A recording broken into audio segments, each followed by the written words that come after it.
So Merritt, you were kind of focused on with the Feywild and the darkness. Very respectful now from Regulus, because we don't know exactly what sort of Fey he sensed on you. So go ahead and introduce yourself to the party and to everybody possibly watching. I am Merritt. I am a warrior of the shadow monk, human. My origins are deep in the sea of dust, and I had a criminal start to my life after a rough upbringing, but I have a moral compass, and a moral compass and a criminal don't really go well together. So right before my fourth straight beating for not hitting my quota, a very slender person came to my aid, dispatched my tormentors, and took me with him to the jungles of Amadeo, where he had a small monastery in which I learned to become a monk myself. Because this monastery is in the jungle, I jumped at the chance to come back south after traveling the lands of Greyhawk and go back into the jungle on this expedition. What do you look like? I look like me. I bald head, green robes. We have camouflage robes. My weapons are weapons of the jungle. I have a machete. I call it a Book of Eli machete. And I have two hand axes. And we've used these tools and adapted them to our martial arts. Okay. In the party, someone is basically as practical as you are and sees things in a very down-to-earth way. Who is it, and why are they your best friend? Well, I didn't believe I'd ever become chummy with a dwarf, but it's the darkness thing. It is the darkness thing. It is the darkness, the shadow, warrior of the shadow. I kind of sense some common bond with this dwarf who's struggling with his own shadows, and I feel that I can support him, and maybe we can grow together and find our peace. Okay. That leads us to Holgram. Go ahead and introduce yourself. So, Mountain Dwarf Rocky did not have a pleasant childhood. We won't even get into how I was born. We'll just say that the great darkness that follows me around. There's no room for deities and all that nonsense here. But battle seems to be the only way to alleviate this darkness. So we love to adventure, and we love to fight. Okay. What do you look like? Well-groomed, white, like stark white hair, very unusual for a mountain dwarf. Bronze skin, definitely has a lot of scars and things like that that maybe don't exactly look natural. Some of them may say look more like glands.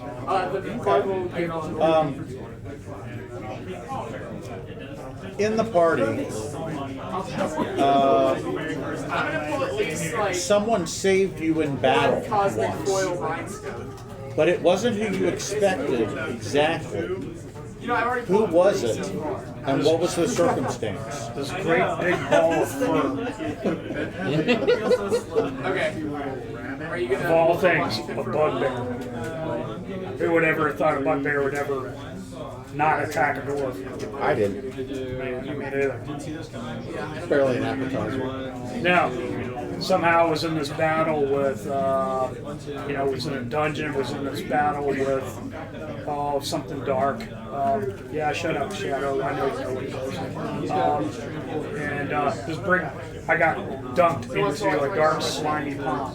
I don't do well in dark, slimy ponds. So this big ball of fur came to my rescue and pulled me out. One-handed, by the way. One long hand. One long hand. That leads us to Haru. Go ahead and introduce yourself. So I am a bugbear barbarian, a bugbearian. I grew up a farmer. My family were essentially isolationists, I guess, or survivalists. They chose not to participate in general society. They found a plot of land out in the wilderness that we farmed. So I grew up farming. We also grew up fighting off creatures that would attack us out of the wilderness. So we got a basic sort of education in fighting that way. Was sent into the town a few days travel away, and hauling a cart full of tools that needed to be repaired, and grain for trading and whatnot, and came across a man being chased by what looked like brigands, and my family, while isolationist was always also helpful if anybody ever came through, I was taught to be polite and hospitable. And I saw this, and an archer took him off his horse, and they surrounded him, and I decided to go to his aid. And we beat off the attackers, but it turned out they were actually city guardsmen who were in disguise because they were working on the side for a warlord. So that was one of them. The archer got away, and so the guy that I saved, who was an orc, by the way, named Dalsbog, guided me away. He was pretty beat up, so I put him on my cart, and we found a hiding hole for us. Got to know him. He trained me in polearms. So he was a polearm fighter, and he trained me in polearms. And he was unable to continue his career because of the wound to his arm. He had a kind of dark past, and he was trying to atone for it. And so he asked, I couldn't go back to my family because I didn't want to bring trouble to them. And so he suggested that my path forward could be to follow his path that he'd been on to help people. Interesting. Kind of a traditional pass things down. Yeah. So, what makes you think that Gimbal could be someone that could be maybe your successor someday? I want to hear this. We had to bring it back around somehow. I was about to ask you, so how do I know Gimbal? It's up to you. So, Narrative freedom. So I think that Gimbal just has this sort of glint in their eye that just seems full of kind of goodwill to me. And so I recognized some of that from my mentor, Dalsbog, and so it kind of draws me in, and it's somebody that, like, I think you might have some of the same kind of feelings about the world that my master and I share. Okay. That leads us to Gimbal. Yeah. And what was said does resonate. Gimbal is a curious question asker, seeker, always tends to have a positive attitude, tries to do good in the world, a perfectionist to a fault, believes there's a solution to every problem, typically through engineering. So, Solution to every problem. yeah. More like you. Gimbal was born in a small gnome enclave in the Cron Hills. He apprenticed in the Gear Rights Guild at a young age, and his family was known for making precision instruments like clockwork regulators, surveying tools, and the like. His instructors praised his steady hands, but he was frequently criticized for having a wandering imagination. And rather than copying down proven designs, he was always asking bigger questions like why or what if. What if a crossbow could reload itself?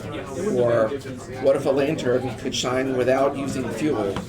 Or what if machines could perform some manual and rather dangerous tasks where gnomes could be at risk?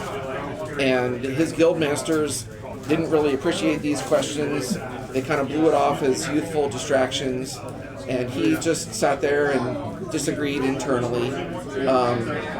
And he did his own research in libraries and workshops around Greyhawk, where other engineers, alchemists, dwarven metallurgists, and some eccentric inventors exchanged ideas kind of from every corner of the Flayness. And this is where he became fascinated not with spells themselves, but what rules govern spells. And when he thought about magic, he just perceived it as another natural force that could be measured and harnessed and engineered. And some people admired this, some people ridiculed him for this. And one time, in and around where the clockwork place was where he worked, there was a boiler accident where the boiler exploded, and he was burned slightly on like the side of his face and on one arm, but it really kind of got him upset because he thought, well, if there was some kind of like pressure regulatory valve on this boiler, that this wouldn't have happened in the first place and people wouldn't have died. So he resigned from the guild in frustration, and that now that he was free from guild restrictions, he spent months in a little rented cellar mapping out kind of like the physical properties of arcane energy, and that's where his knowledge comes from. One of his discoveries that was, if you carve wood with precise geometric channels, that this can redirect spell force, kind of acting like a water pipe for magic. And he spent a lot of months mapping this unseen flow of arcane energy, and first created a wand, and then progressed to with the use of the clockwork knowledge that he had, he progressed to making his Eldritch Cannon. It's a little hairier bird with 3 bird legs instead of 2, and he summons it in the manner that I described before. The rumors spread about his clockwork magic, and there are adventurers that come to him and seek his either advice or his utility as a party member for doing range damage. He stepped out of the Free City as a artillerist artificer, and he's ready to prove to the entire world that magic is not just a mystery, but a machine to be mastered. He is 3'7", tall for a gnome, 39 pounds. He has bright, brilliant turquoise eyes, and his hair and beard are shiny copper. He sports a little set of gnome goggles on his forehead most times. He wears armor, he has a shield, and he has, outside his armor, he has like a leather gauntlet strapped to his wrist, and it attaches to his little all-purpose tool. It's like a little, it's a wooden screwdriver, but it's got like gold rings on it, and then the metallic portion is silver. It doesn't do. Go ahead. We're all going to make the joke because it's a screwdriver. It's a sonic screwdriver. Yeah. Everybody, Right there. Yeah, right there. Calling it the bond. What would you call that thing? All-purpose. All-purpose tool. Sonic screwdriver? Doctor Who. Oh, I never watched that. Neither have I, but even I know that. Okay. Gimbal, you believe you're the leader of this party. How did you encounter them? And what makes you think you're the leader?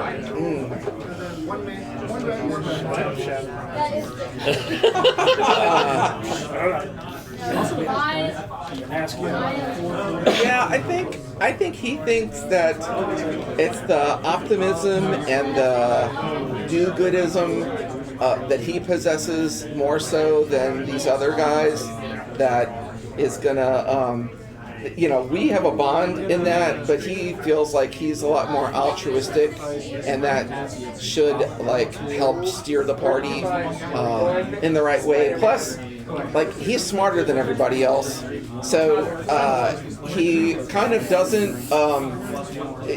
he doesn't express it externally, but there is still like an internal, like we have to use small words for small minds kind of mindset. And he gets frustrated because like he really prefers talking about all things engineering, mechanical, and just thinks that there's some degree of superiority just because of his own expansive kind of, it's an advantage and it's a disadvantage, the way that he sees the world, Okay. With that, we're going to return back to the modern day and the knights. Just a little review of who the party is there. And is there anything else you want to do before you set out the next morning? You've come this far on bocachos. These are flightless birds of different colors. They kind of look like giant emus. But they're adapted to carrying pack and animals, and sometimes they carry like a little travois like behind them that they can carry some gear. But I'm riding one of these. yes, Did Final Fantasy steal that and switch the letters around when they made chocobos? I swear I don't know what you're talking about. It's the multiverse. It's the multiverse. I mean, next thing you know, Baron Gaddy and his Zippies are going to appear. No, they will not be making an appearance yet. We will see if they come in later. They can always appear, or other things from my past games, inside jokes. That's awesome. Okay, I'm going to go around. Or anything else? Does your familiar have a name? I've already forgotten. That one, who? Yes. Okay, so Whom comes back and says, there was a lot of birds out there, and the jungle actually gets really active after dark. Okay. Things really start moving around in the canopy. This is probably a jungle where, in the dark, more things are around. So it's kind of our jam. What kind of things did you see while you were out Oh, more birds and insects moving around. Okay. I saw a lot of snakes and other reptiles. They seem to be energized by all the heat and humidity from the day, and now they're finally cool enough to be active. Gotcha. By the way, last night I cooked up a bunch of good berries before we went to bed. So Can I have one? you can definitely have thank a you. few. I've got about 30 here. Is that okay? Well, They go away after the day. I know. Did you cast it 3 times? Sure. I mean, I didn't. If we're going to bed, it resets on a. But I ate 10 of them. You guys get the rest. So. Mara, anything else you want to do? Nope. I do have gold that's not really important to me, so I'm willing to give it to anyone, or even give it to the.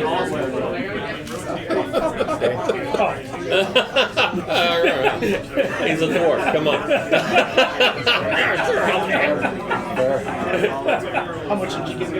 I gave him 200 gold pieces. Holy. Wow. Okay. Maybe we can have a. All right. I was going to say that. But there is nothing to spend them on out here. That's true.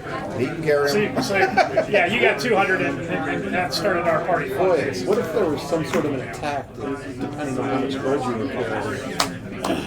If only Mammon was here, the demon of greed, who inflicts damage based on how much money you're carrying. And we had a 17th level party. One guy had the entire party fund in a bag of holding. So we had to calculate 214 D4 damage because he was carrying 214,000 gold piece equivalent. Well, it was an entire campaign's worth of loot. That's a lot. So he took 214 D4. He was dead. He was. Many He was times. dead. That was the artificer. Shadow He not was even slay dead. you. His ghost was dead. His memory was dead. Right. His ancestors. His ancestors, some of them You died. could buy a health potion from this with Not in village. Halberd, anything else you want to do? No, I'm starting to get itchy and twitchy already because of my lesser part. Let's go.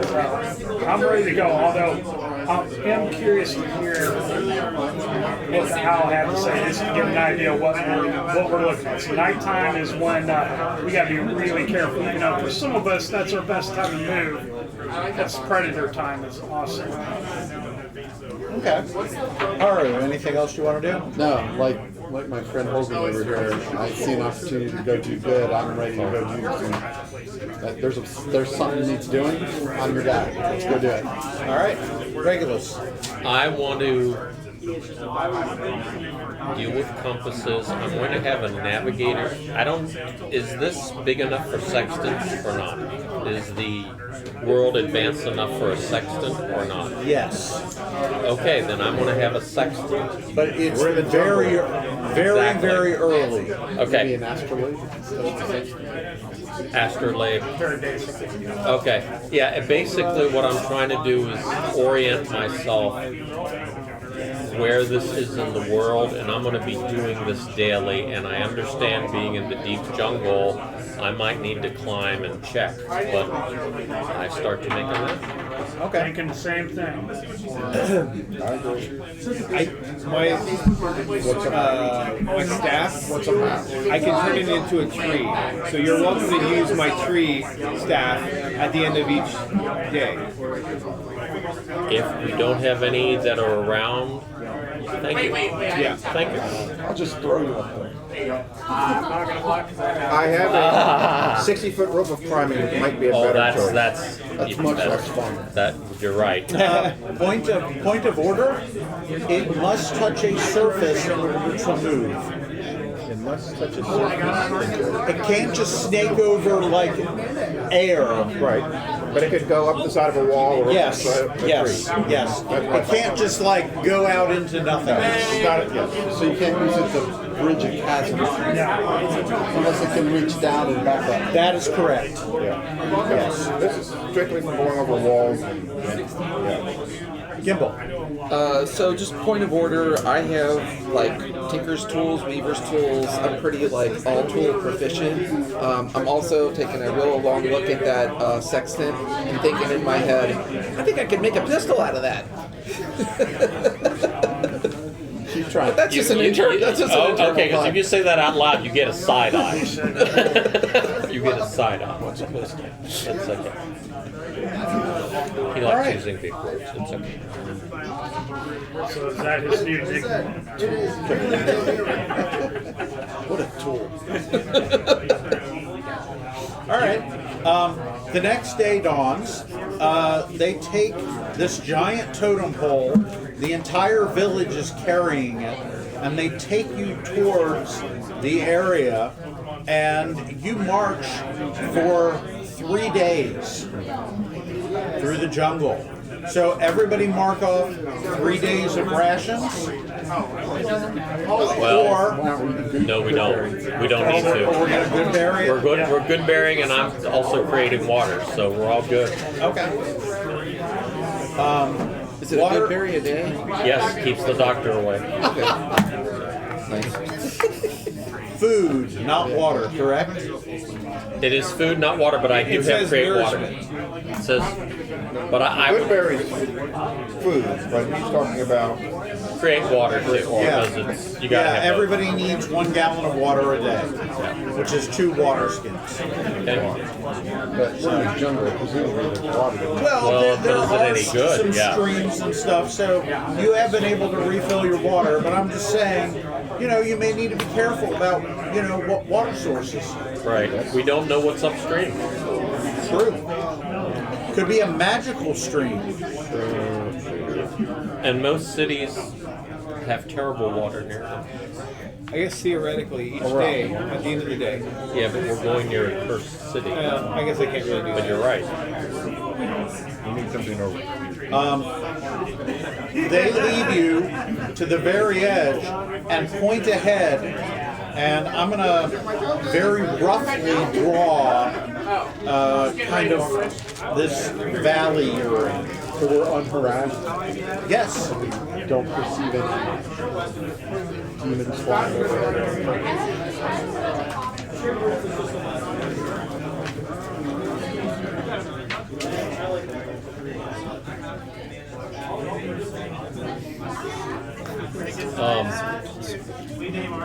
You're probably talking to them about using wheels and carts and stuff for the totem pole building. Yeah. I mean, you know, Yeah. because if they're just, well, maybe they use logs, I hope.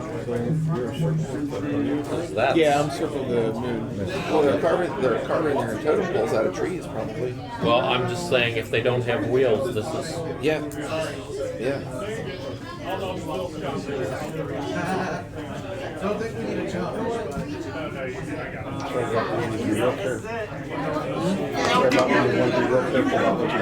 and I can create up to 10 gallons of water per I didn't day. even try. Well, we have a really great nature group here. Now it's like, you know,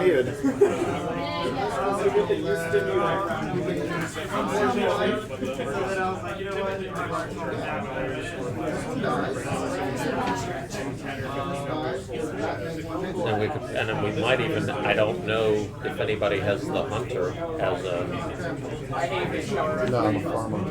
that's, well, that's, okay. As a background, you mean? As a background? Yeah, I don't even know if it is a background in 5.5. I don't remember seeing that At one. least not the basic stuff. Okay, fair enough. Survival would probably I work. have survival. Well, I bet you a lot of us do, which means you can probably hunt.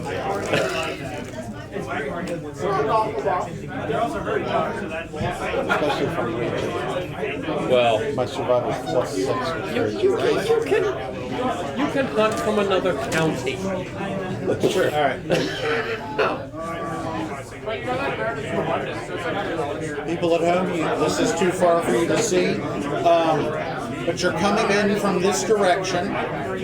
This represents lines of elevation. This is top, this is bottom. So you're kind of going downhill into like a valley. And there are, let me draw some blue things that are kind of like water sources.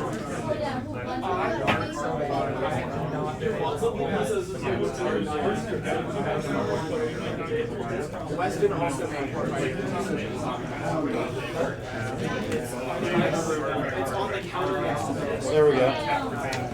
And this is north. I did a little compass rose sort of thing. But you're coming Thank in you. from this direction, and they believe that this river and stream leads to the demon city somewhere over here. To the east. Yes. Yes. Question, on our travels, could I have theoretically turned into a bear to help carry the pole? Sure. They are quite surprised, but appreciative. I want to build it I'd probably help you. You strong adventurers with your foreign ways are very mysterious to the villagers. Four guys. No, well, you are the brute squad, yeah. You are. Not careful. We've got a gnome, an Aasimar, a human, and a dwarf, and then you. So humans they're used to dealing with. They've heard of dwarves and other small folk.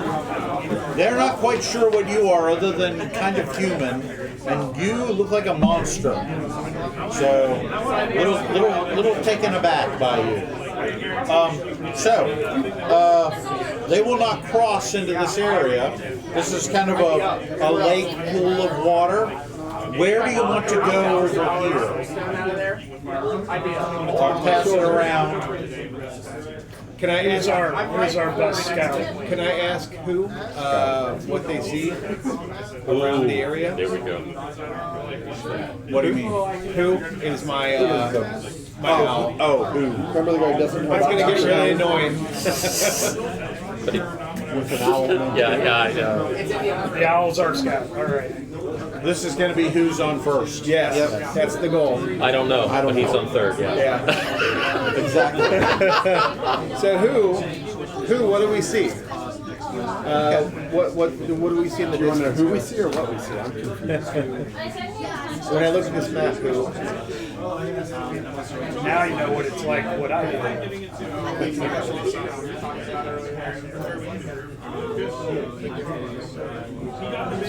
What, where, when, Do you one better?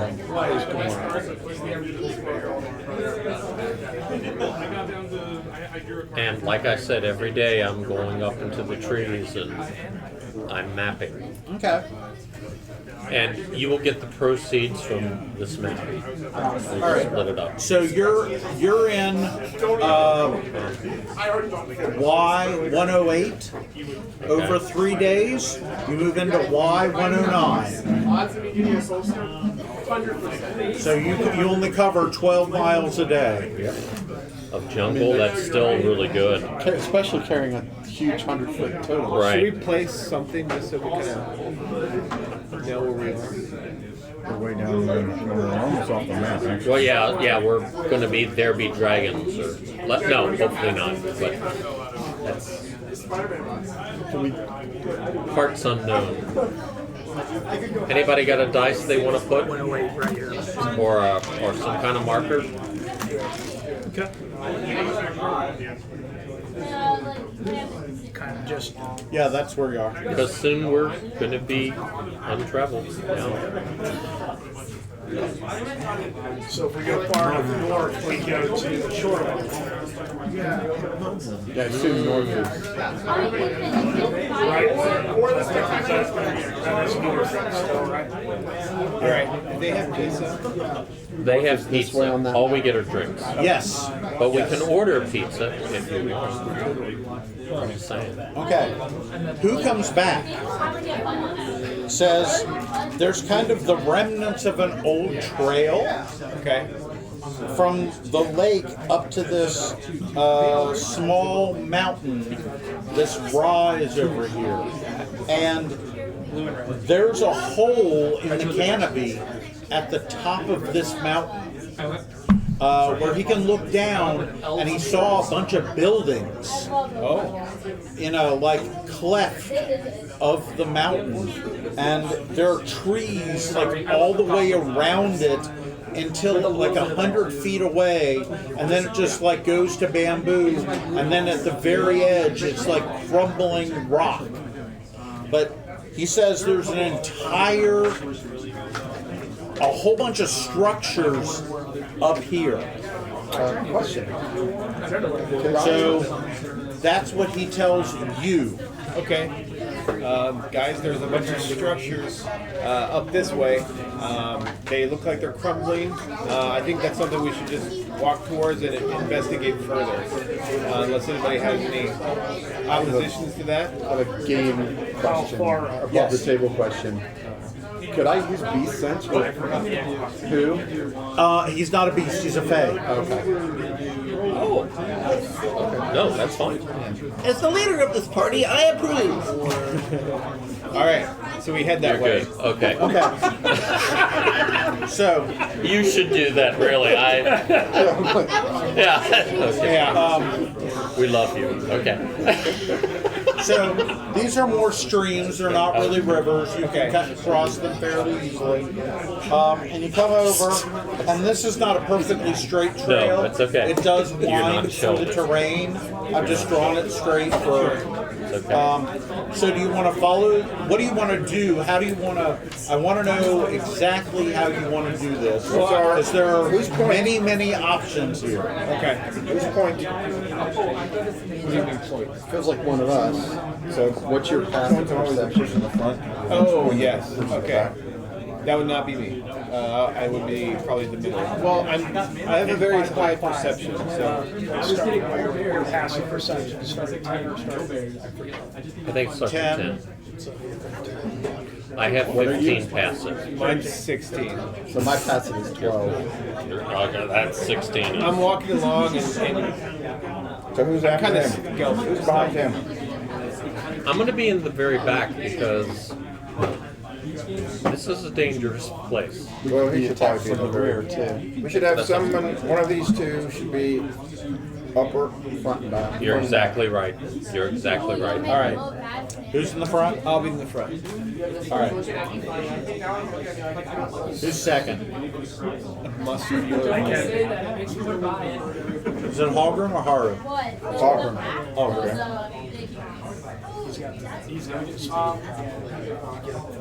All right. Who's third?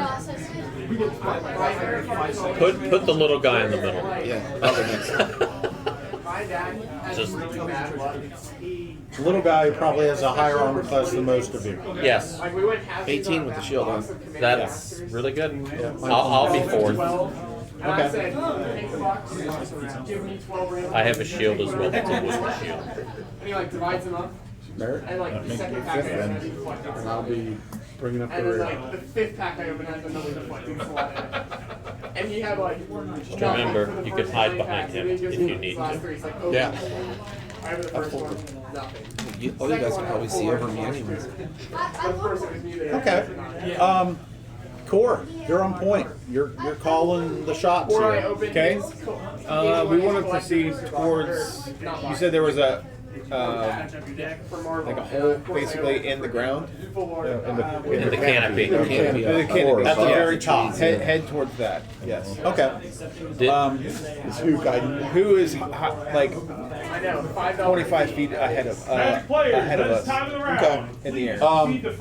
Are you coming from this direction or one of the sides?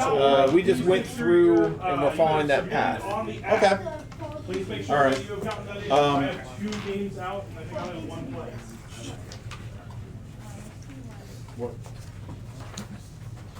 Before we begin round two, we will have a giveaway for a I couple submitted that I packs. wouldn't, Just a but heads up. Is this path wide enough for us to be, You're kind of hacking your way through. so it's single file? Yeah. Oh, we are hacking our way through.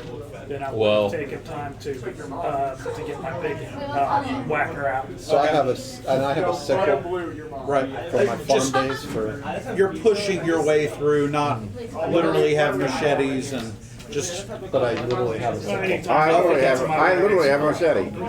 Yes, you do. Look at us all prepared. And you know, It's called a great ass. and if I remember correctly, my cousin in the circle has a pass without trace. I don't know how long that lasts, but we might want to use that when we're leaving. But just saying. We're showing that. So yeah, now. we're heading in that direction. Okay. Scouting as we go. All right. So you head in that direction.